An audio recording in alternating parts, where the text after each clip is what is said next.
You got Jinnia. Initially, I was like, why is he not a love interest, right? But then as time went by, I don't know, I guess it's because he's so feminine and he cares about beauty and fashion and stuff.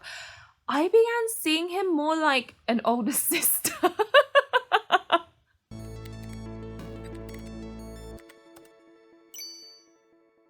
Hello everyone, it's Lily, and today I'm going to be doing a first impressions video of the Otome game Radiant Tale. But before I start, note that although I would not consider any of what I include in this video as spoilers, I'm aware that what you consider spoilers and what I consider spoilers may not quite align. So if you're even a little bit sensitive and you don't even want to know what's on the website, then I would swiftly move on. But anyway, let me start. So first up, Radiant Tale. This game is a fantasy game and it's about a bunch of weirdos in a circus group going around different cities, so 5 cities in total of this kingdom, in order to try and bring lots of joy to the townspeople or cities people, to then in turn make these flowers bloom. When these flowers bloom, they release this, like, I don't know, what do you call it, syrup?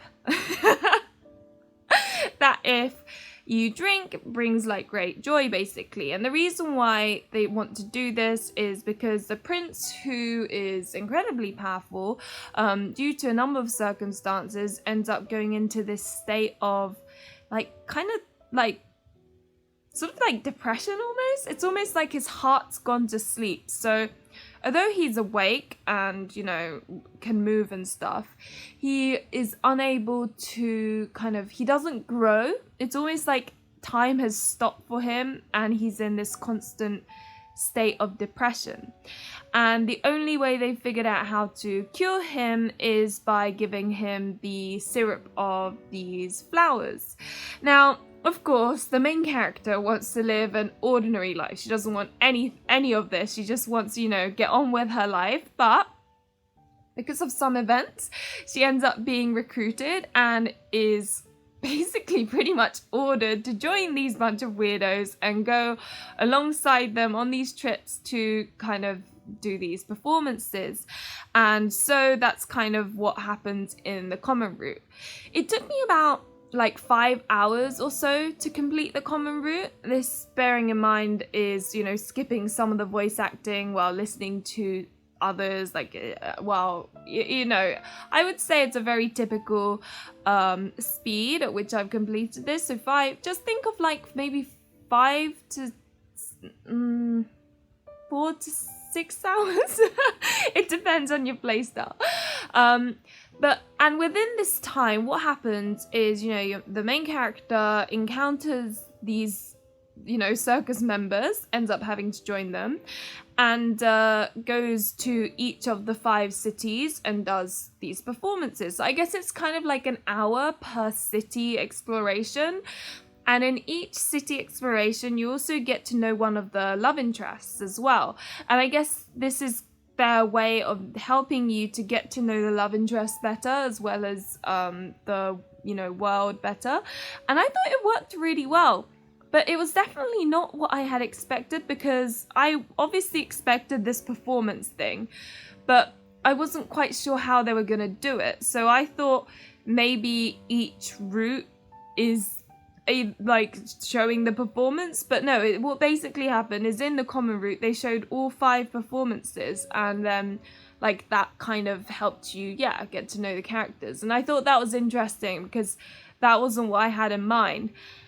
And but talking of the characters, let me go through how, like, what I expected after seeing them, and then, you know, now that I've sort of seen them a little bit more. So let's go through each one. Vilio. I was surprised with Vilio. So when I saw him on the website, I thought he was just like your stereotypical poster boy. I'm so sorry, but I was not expecting much. But then the moment he appears, you know, like, and this isn't a spoiler because it honestly is, the moment he appears, you're like, oh my gosh, you're a himbo. And I like that because I prefer it when poster boys are a bit more kind of unique. And so the fact that he's a bit of a himbo, he's kind of pure and innocent and just want, like, he's adorable. It was fun to see that. And yeah, so he went up.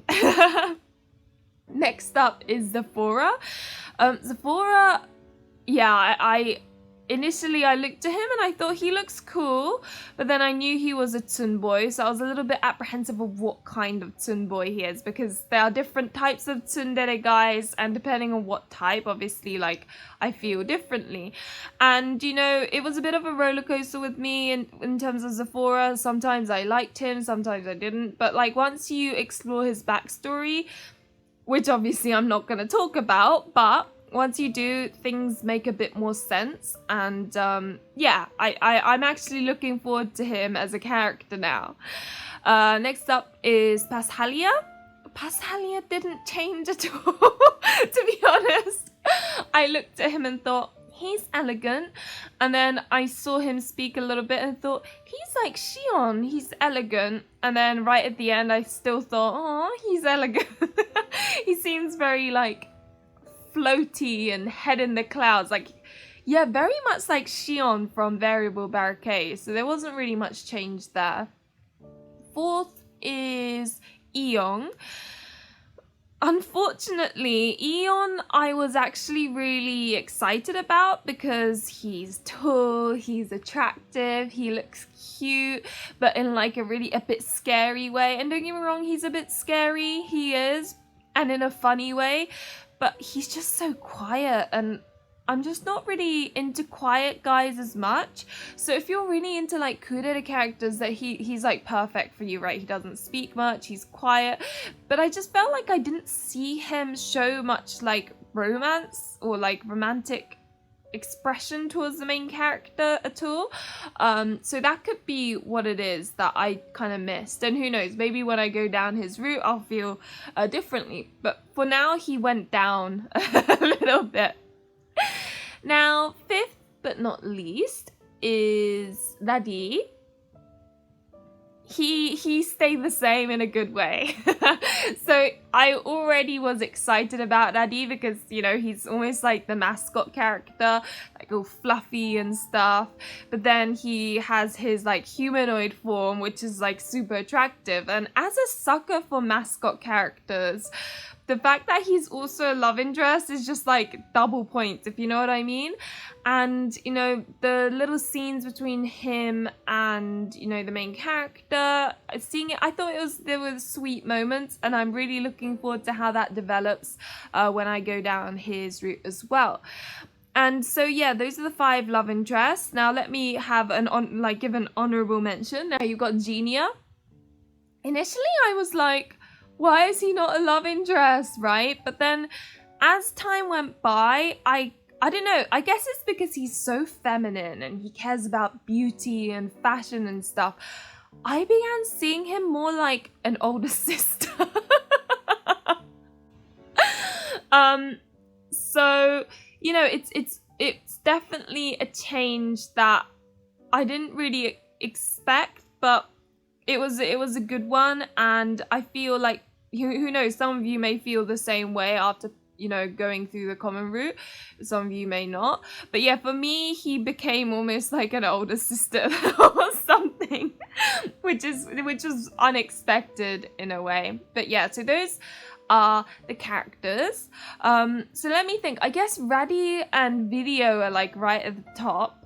I think Zafora is like middle, and then Paschalia and Eon I'm not like that hyped about. So the order in which I'm gonna go is I'm gonna play Zafora, then I'm gonna play Paschalia, then I will play Eon, then Radie, and then Vilio. So that's the order in which I'm gonna go for. Now, talking about the system, you do have a little love catch or whatever, the little symbol that appears when you get the answer correct.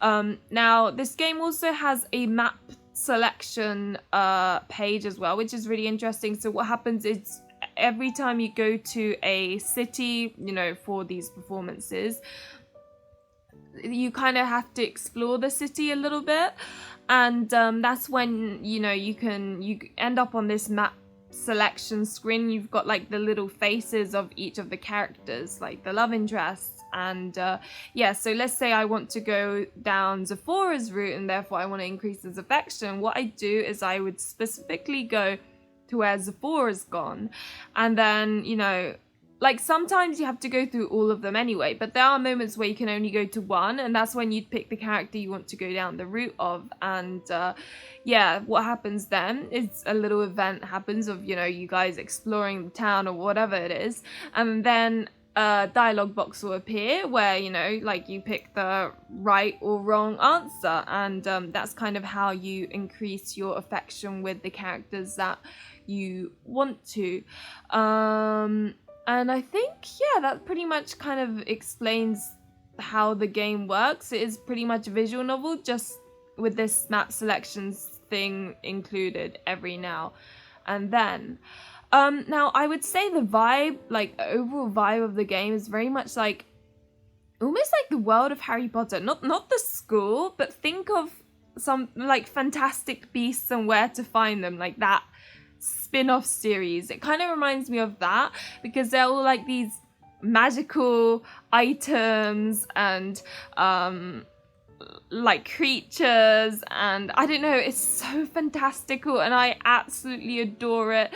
There is also this like almost family like heartfelt vibe about all of the characters. Note that the scenario writer is the same as Cafe Enchante and Code Realized, so you can tell that it's gonna have this kind of like family love almost, if you know what I mean, where you watch them interact and it makes your heart melt a little bit.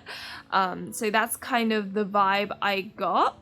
Who would I recommend it to? I would recommend it to those who are looking for something light and fluffy, at least based on the common route. It's quite sort of sweet. Obviously, once I finish the game, I will make a full-on review talking about the actual details and what it actually turned out to be like, because it got Cafe Enchante, that's notorious for being a big surprise, shall we say.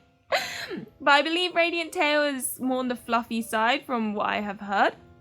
I would also recommend it to those who want like a subtle romance. If you're the type that prefers something fluffy where the characters have a subtle interaction and it makes your heart flutter, that sort of thing, if that's what you're looking for, then this is great. If you like fantasy settings, magic, that sort of thing, then this is perfect. However, I would probably not recommend it to those who want something more mature like Olympia Soiree or Cupid Parasite. Based on the common route, also it isn't very dark. If you're looking for something dark, then you should probably go for Even If Tempest, because that's pretty messed up. And it's not a modern setting, so if you're looking for something that's a little bit more contemporary, then I would avoid this as well, because honestly, like, this is the most fantasy of fantasy you can think of.